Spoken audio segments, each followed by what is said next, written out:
Assalomualaykum yurtdoshlar. Hozir bir yerda quyosh paneli 10 kilovatlik quyosh paneli sistemasi qurilgan ekan. DA inverteri bilan aziz foydalanuvchilar, sizlar uchun bu videomni manfaatli bo'lish uchun chiqaryapman. Quyosh paneldagi kamchiliklari boshqasini bir neda qo'ydirsangiz salom. Xudo xolasa bizlar Xorazm Solar kompaniyasına qo'ydirsangiz boshqasini shuni ko'rsatib o'tganman bu vaqt videolarimda ichki sistemadan ichki ko'zlar borligini. Bu yerda qaranglar. Bu narsa input deyiladi. Quyosh panelidan keladigan ne bu? Liniya 10 kilovatlığa 2 juft keladi.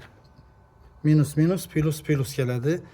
Şimdi qaranglar, bir yere qo'yibdilar. Yine quyosh panel sistemasından keyin avtomata qaranglar, endi qaranglar, avtomata qaranglar. O'zimiz oddiy Chint 16lik premenli tok avtomati bu.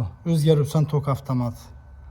Hech qachon quyosh paneldan kelgan tok premenli tok bo'lmaydi. Shuni bu yerda saqlanglar. Постоянный tok bo'ladi.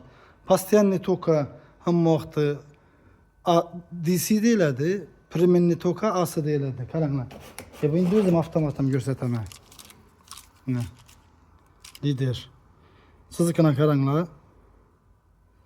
Shudek sizikine e'tibor berasizlar, qaranglar.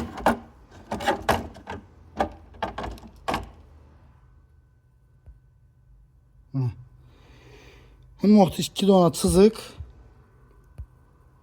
tekis bo'lsa, yine tekisine o'rtadagini 2 dona chiziq tekis bo'lsa, bu постоянный tok degani. Agar to'lqin bo'lsa, bu premenli uy toki bo'ladi. Bu haqiqiy DC quyosh paneldan kelib turgan toki podдержка etadigan avtomat bu. Arka avtomatlamasi esa ular podдержка etmaydi. Quyosh paneldan kelib turgan tok bilmaydi. Bular qo'yganning foydasi yo'q. Promoy hisoblanadi. Tasamaydi hech qachon. Bu postoyanно o'zgaruvchan tok gibi uyda bo'ladi. Premenli tok gibi. Yine keyin предохранитель damajimiz bo'yina.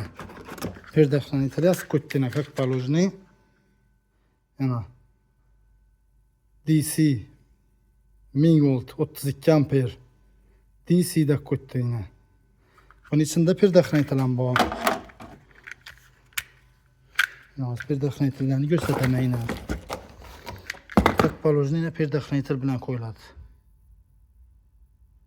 Shuning uchun ehtiyot bo'lamiz. Quyosh paneli qo'ydirganda hech qachon oddiy avtomat bilan, AC avtomat bilan qo'yilmaydi. Premenli tok avtomati bilan podдержка qilmaydi. Agarda jonli tok kelib ketadigan bo'lsa, yuqoridan quyosh panelidan boshqa ketadigan bo'lsa, to'g'ri inverterimizni kuydiradi, yong'in chiqib xavf ham bo'ladi. Bizlar kompaniyada xudoga shukr, 2 yil davomida qo'yib o'tibmiz. Hech yong'in, boshqa nelar bo'lmadi, bo'lmagan ham.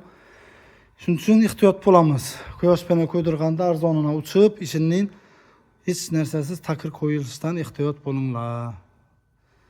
Video manfaatli bo'ldi deb umid qilaman. Rahmat hammaga.